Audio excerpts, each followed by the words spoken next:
पाकिस्तान के गरीब आवाम पर मेडिसिन बम गिरा दिया गया। मुख्तलिफ अमराज की अद्वियात की कीमतों में होशरबा इजाफा।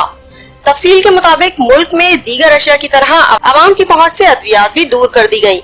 आवाम सिसकने तड़पने पर मजबूर हो गए हैं। महंगाई की सताई हुई आवाम पर हुकूमत ने महंगाई का तूफान बर्पा कर दिया। अद्वियात भी महंगाई की लपेट में आ गयी।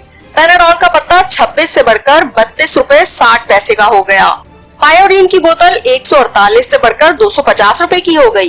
गायनी में इस्तेमाल होने वाला इंजेक्शन बोपर्जन 1125 से बढ़कर 2940 रुपए का हो गया।